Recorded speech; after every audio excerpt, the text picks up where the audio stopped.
La flexibilización de restricciones ha sido bien acogida por todos los grupos representados en la Cámara Foral, pero también todos coinciden en pedir prudencia para no tener que dar pasos atrás. A escasas horas del levantamiento de casi la totalidad de las restricciones en Navarra, ha sido la frase que más se ha escuchado en el Parlamento. Creo que efectivamente es una buena noticia. Una grandísima noticia. Nos parece una buena noticia. Excelente noticia. Todos los partidos asumen con entusiasmo esta nueva fase. Estamos muy contentos de que podamos ya celebrar y acudir a los eventos con aforos importantes y disfrutar de una vida sin restricciones, pero tenemos que reconocer que la pandemia todavía no ha terminado.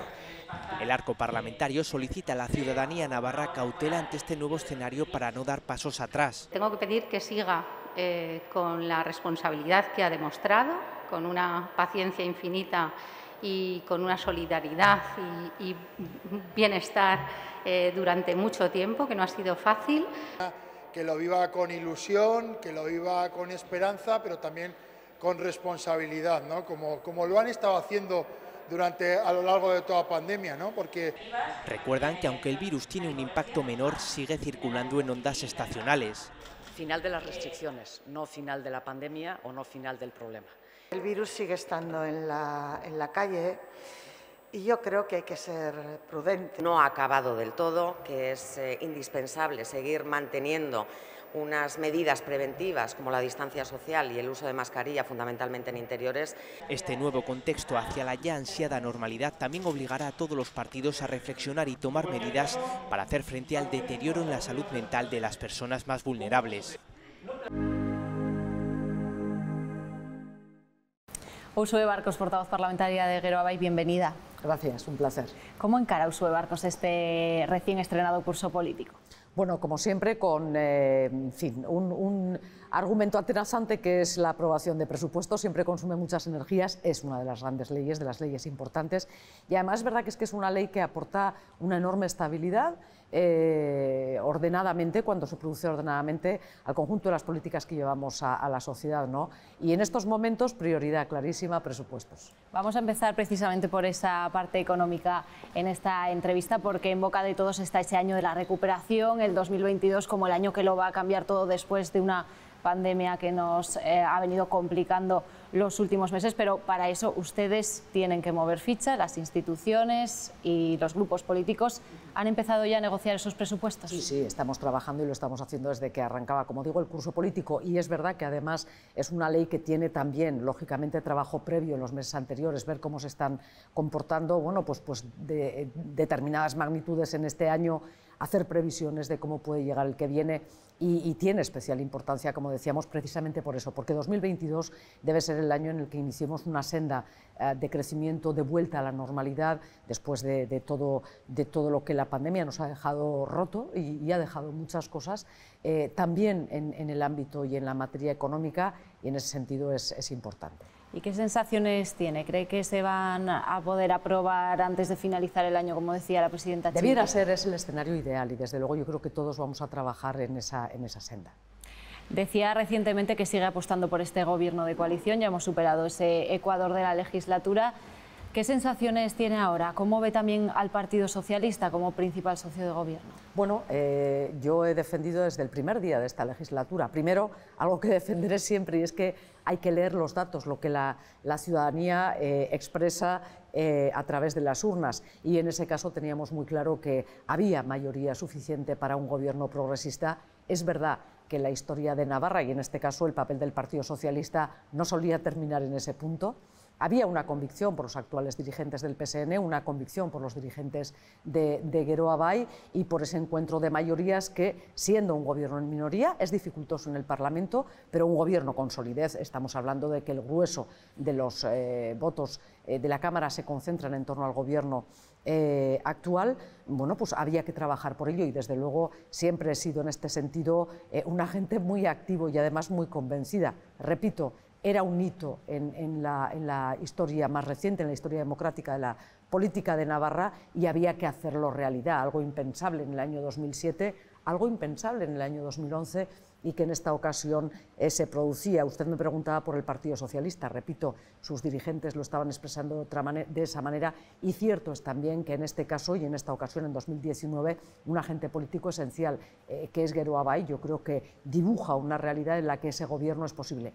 ¿Con tensiones? Sí, existen, pero desde luego al final con vocación de acuerdos, que es lo que se está produciendo a lo largo de estos 2 años, a pesar de que hay quien desde otros puntos de la oposición o desde las bancadas de oposición se empeñan en resaltar las diferencias con algunas políticas que no podemos compartir, no tanto por las políticas en sí mismas, sino por cuestiones de actitud en torno a cómo entender lo que son los derechos de todas las navarras y de todos los navarros en determinadas materias, pero repito, siempre con vocación de llegar a acuerdos, porque creo que esa es una parte también muy importante de la política, para lo que nos eligen también la ciudadanía, que es la capacidad de llegar a acuerdos y de reconducir las cosas. ¿Esa sintonía general, por tanto, va a permitir agotar la legislatura?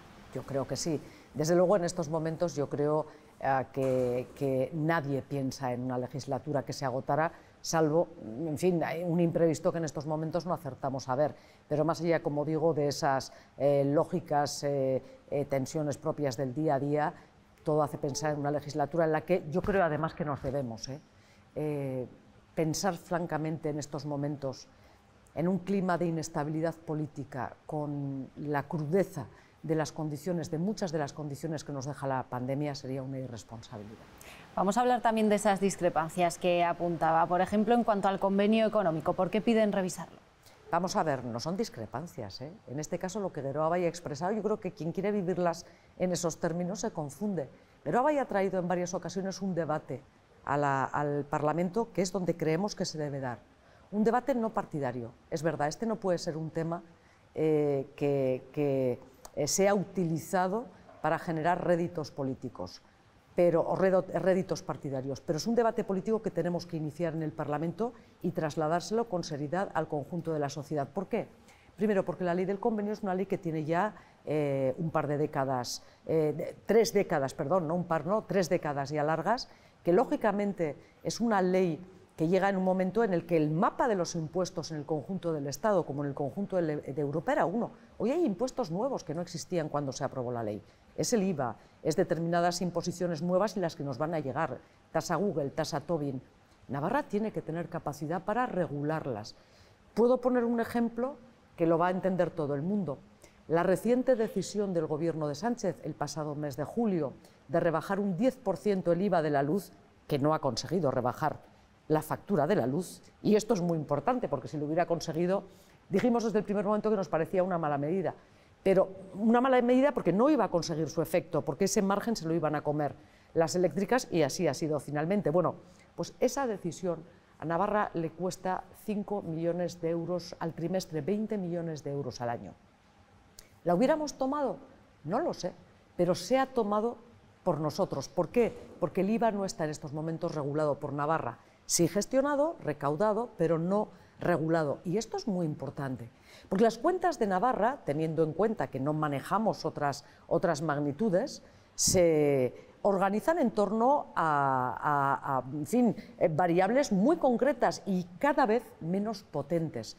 Y es, a nuestro entender, esencial. Hemos dicho también que hay que revisar el modo en que se está procediendo al pago de las deudas de la Administración del Estado. De ninguna manera hemos dicho que no hay que pagar la deuda que se genera por esa relación de bilateralidad. Es que creemos que estamos pagando una parte de deuda que no le corresponde a Navarra. La responsabilidad es una cosa y la inacción es otra. Y luego, pues la verdad es que es un debate en el que al final hemos escuchado cosas tremendas como pensar que los derechos históricos emanan de la Constitución del 78. Y eso no es un error. Estoy mirando ahora al principal grupo de la oposición y del Parlamento, a Navarra Suma. Eso no es un error en la concepción, eso es directamente mentir a la ciudadanía. Pero bien, como digo, no son discrepancias, son debates que tenemos que traer, que efectivamente compartimos en una gran medida y que habrá que gestionar. Quizá la divergencia está en la manera en que entendemos que hay que defenderlo, en este caso con la Administración del Estado. Ahí sí, creemos que hay que ser mucho más peleones. En Geroa Bai lo fuimos la pasada legislatura. Llegamos a reconducir unas cuestiones bien básicas y bien importantes en torno a la aportación de Navarra del Estado, recuperando recuperando decenas y decenas de millones de euros para las arcas navarras. Sí, hay que ser más peleado.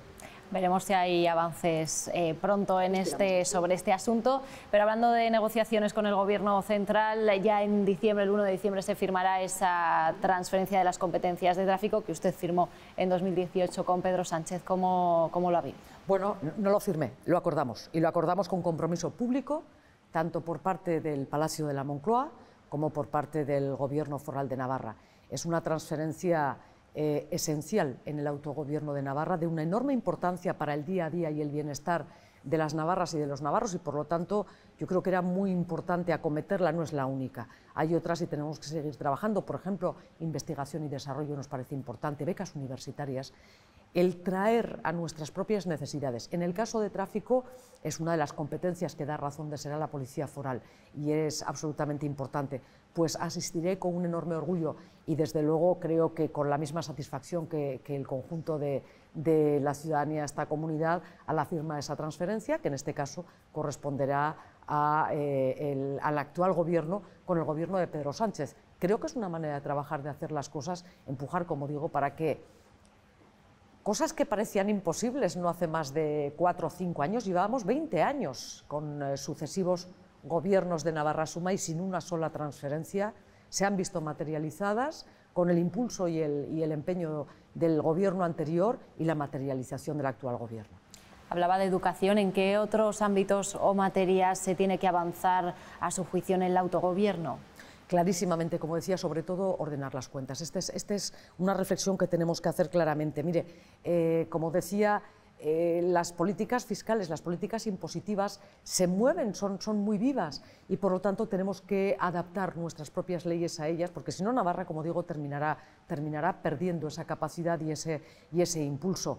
Yo creo que en materia de autogobierno esta es una cuestión esencial y, como digo, quedan por cumplir muchas transferencias de las que nos dimos en la Lorazna y que, como digo, llevan demasiado tiempo sin ser acometidas con convicción, con empeño y con mucho empuje por los sucesivos gobiernos de Navarra que han sido hasta el año 2015.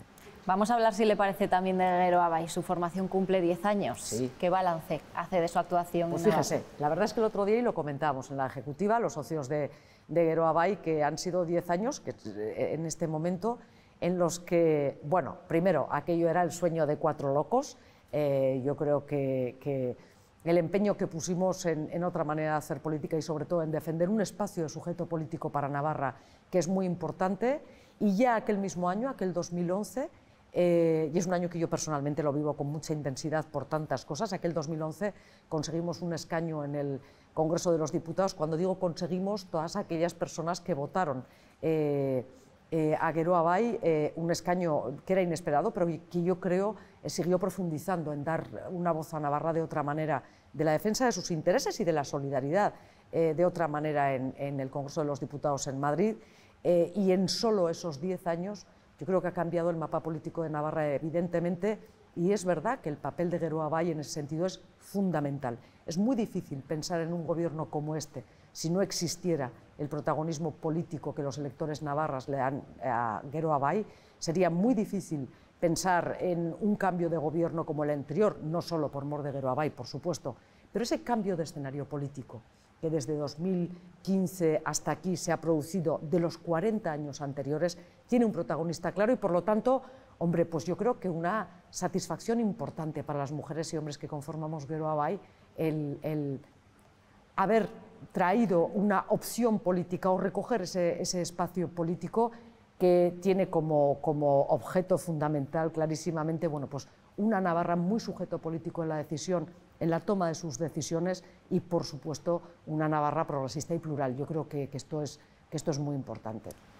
Le quiero preguntar también por los retos del futuro de esa formación y de la nueva Geroa Social Verdes, sí, que esta semana va a ser clave, entiendo. Sí, esta semana Geroa Social Verdes, y es verdad, la verdad que, en fin, conformar un espacio político, un partido político en este caso, en tiempos de pandemia ha tenido lo suyo, pero conformamos ya la Conferencia de Navarra, que es el órgano entre asambleas, órgano esencial, y lo teníamos que poner ya, con sobre todo la expresión de nuestra presencia en todo el territorio navarro, y eso era también un reto muy, muy importante.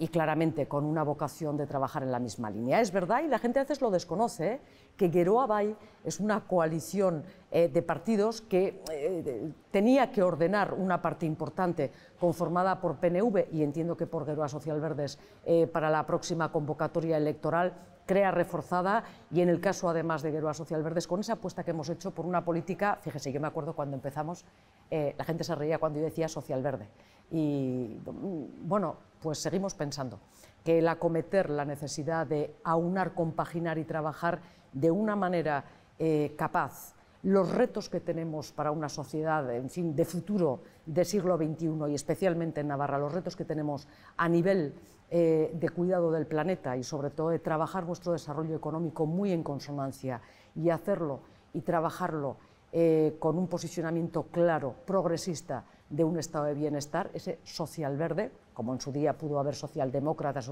es todo un reto ideológico que, en fin, va teniendo resultados en una comunidad que políticamente, la nuestra, Navarra, ha sido pionera en muchas ocasiones en materia ideológica. Es lo que queremos seguir trabajando y, sobre todo, pasar el relevo a las generaciones más jóvenes que tienen mucho por delante.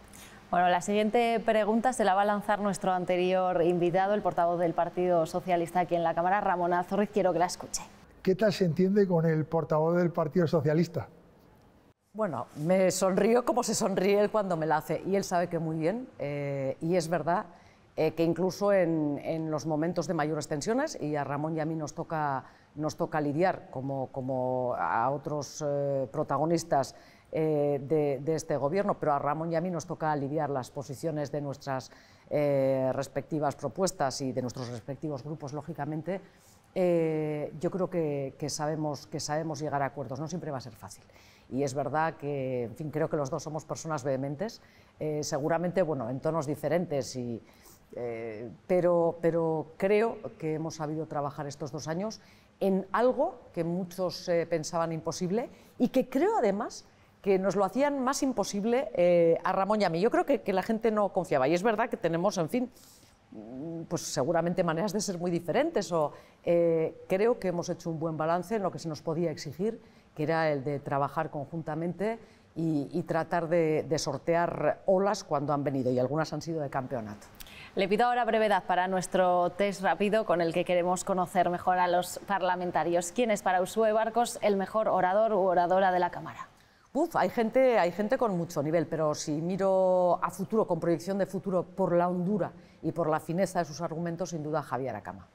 ¿Y con quién choca más? ¿Con quién tiene más problemas a la hora de ¿Problemas? No, yo problemas no diría nunca. Es verdad que cuando hay posiciones distantes ideológicamente, pues uno, en fin, y en este caso una, pues choca, ¿no?, en la expresión. Pero no diría que con una persona chocó hasta el punto de no poder seguir hablando. Hasta hoy no me ha ocurrido. ¿A quién elegiría para irse de pinchos o a tomar algo? Yo para tomar un pote o unos pinchos por Pamplona elegiría cualquiera, de verdad que sí. Hombre, hay más afinidad con quien tienes más relación, que puede ser Ramón. Desde luego con mi grupo parlamentario procuramos hacerlo de vez en cuando, y ahora que vamos a poder más todavía, pero con cualquiera, de verdad. Si tuviera que elegir un lugar de Navarra, ¿con cuál se quedaría? Hay muchos, y hay muchos porque tu historia te lo dice, porque tu familia lo pide, pero hay uno que siempre para mí es referente esencial, por precioso pueblo y además por cercanía en tantos aspectos, que es Uxue. ¿Y su red social favorita? Soy una torpe absoluta, pero reconozco que soy muy guayer. Me gusta mucho Instagram, la verdad es que me gusta tratar de llegar a saber por dónde van los críos, porque te conecta mucho además también con la posibilidad de conectar con medios de comunicación en tiempo y forma. Y la verdad que con Instagram estoy disfrutando mucho. ¿Tienen un grupo de WhatsApp del Parlamento? Sí, claro. Tantos grupos de WhatsApp tenemos todos. ¿Y qué emoticono se utiliza en este grupo? ¿El que más? Sin duda, OK, siempre. ¿Qué serie está viendo ahora mismo? Varias, la verdad que en esto soy muy... Pero una que estoy retomando, pero solo porque la voz más alta, es pedazo de actuación de Russell Crowe. ¿Y su referente no tiene por qué ser a nivel político, en la vida en general? Un referente, seguramente, soy muy poco mitómana, seguramente los familiares, mi entorno familiar más cercano, y si he de buscar uno político, pero también personal, un hombre que siempre ha sido para mí referente porque ha sabido aunar política y persona, Manuel Irujo. ¿Qué imagen cree que proyecta que no es real? Sí, siempre tengo la sensación de que parezco mucho más agresiva, seguramente por las intervenciones en tribuna, porque soy vehemente, de lo que, agresiva en las formas, quiero decir, más dura más de lo que realmente soy, que no lo soy nada. ¿Y dónde se ve cuando acabe esta legislatura? En Pamplona seguro, no me atrevo a aventurar más. ¿Le gustaría volver a ser presidenta? Pelearé clarísimamente porque un proyecto y las propuestas de Geroa Bai tengan toda la capacidad de influencia por delegación y por pasión de las personas que nos votan. Y por eso voy a pelear. Uxue Barcos, muchas gracias por habernos acompañado y suerte en lo que queda de legislatura. Muchísimas gracias, un placer.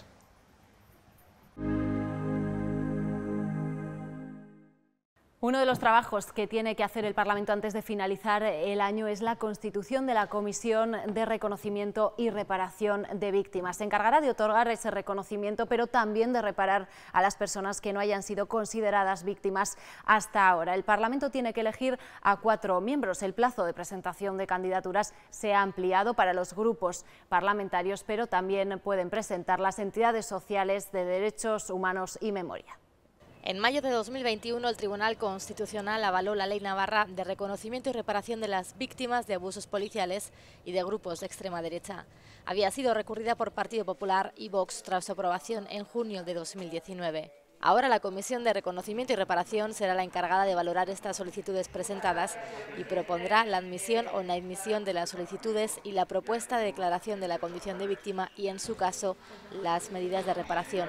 Esta comisión está pendiente de constituirse. Se hace necesario constituir la Comisión de Reconocimiento y Reparación que prevé esa propia ley para que esas víctimas realicen las solicitudes y puedan obtener una reparación, ¿no? La comisión, según establece esa ley, tendría 9 miembros. De esos 9 miembros, 4 corresponde designar al Parlamento de Navarra en pleno, y lo que ha hecho la Mesa y Junta de Portavoces esta semana es prorrogar un plazo, establecer un plazo hasta el próximo 5 de noviembre a las 2:30 para poder presentar candidaturas para esos 4 puestos de la Comisión de Reconocimiento y Reparación.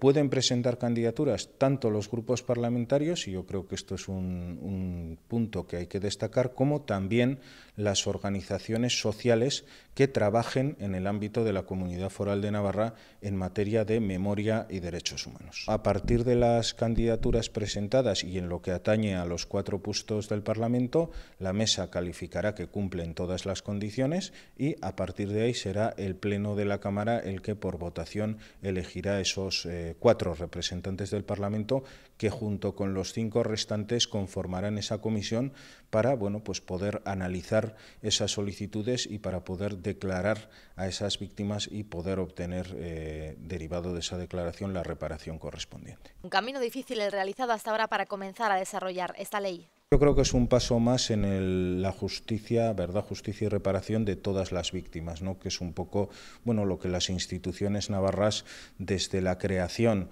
de todas estas estructuras administrativas en la pasada legislatura, están intentando, ¿no? Que haya una política de víctimas integral y que realmente todo el que ha sufrido una situación de violencia injusta pueda ser reparado.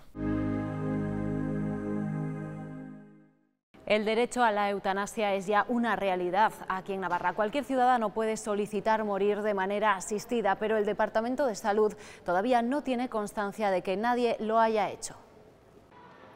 Aunque en Navarra la ciudadanía ya puede solicitar la eutanasia, no nos consta que haya habido ninguna petición en este tema, que por otro lado es un tema que está sujeto a la más estricta confidencialidad. La consejera de Salud destaca que el apoyo de la sociedad a esta norma es una realidad. Pues en Navarra sí que hay 11.000 documentos de voluntades anticipadas, que es la tasa más alta de todo el Estado. Una vez puesta en marcha, se va a tratar de informar a la población y también se trabaja en la garantía de la confidencialidad de los profesionales sanitarios que se nieguen a aplicarla. El fin es garantizar la prestación a cada persona que lo solicite, pero la ley también establece el derecho de profesionales a la protección de sus datos y a la confidencialidad. El Partido Socialista celebra el paso firme, dicen, del Gobierno. El Gobierno de Navarra y el Departamento de Salud no va a permitir que ningún navarro ni ninguna navarra alargue más su sufrimiento ni su dolor. Ya ha puesto en marcha todas las garantías jurídicas y sanitarias suficientes, tanto para la persona que lo solicite como para los profesionales sanitarios implicados. Algo que critica Navarra Suma. La coalición cree que se ha hecho de manera precipitada. 3 meses que no han sido ni de lejos suficientes para dar la formación a los profesionales antes de la aplicación de la ley. Nosotros no vamos a cesar esfuerzos por velar porque la eutanasia no se produzca como una alternativa a una ausencia real de apoyo de cuidados paliativos integrales.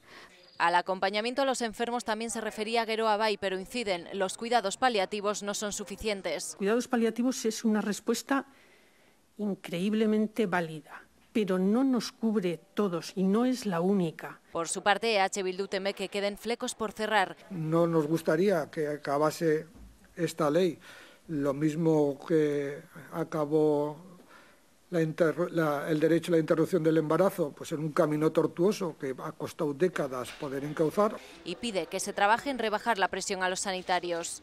Unos profesionales que, dice Podemos, formación para tener un diálogo cercano y un diálogo absolutamente que garantice a las personas que podamos acceder en un momento dado a la eutanasia el mejor trato posible. Necesitan más ayuda y atención para implicarse con la ley. La Cámara Foral se compromete a defender los intereses de las personas mayores con motivo de la celebración de su día. Un acto en el que el presidente del Parlamento ha querido recordar a todas aquellas que han perdido la vida a causa del coronavirus. También se ha hecho énfasis en el valor que este colectivo aporta a la sociedad en forma de experiencia, actividad e ilusión, también en esa etapa de la vida. Sus representantes pedían en el atrio del Parlamento unas condiciones de vida dignas y espacio para ser escuchados.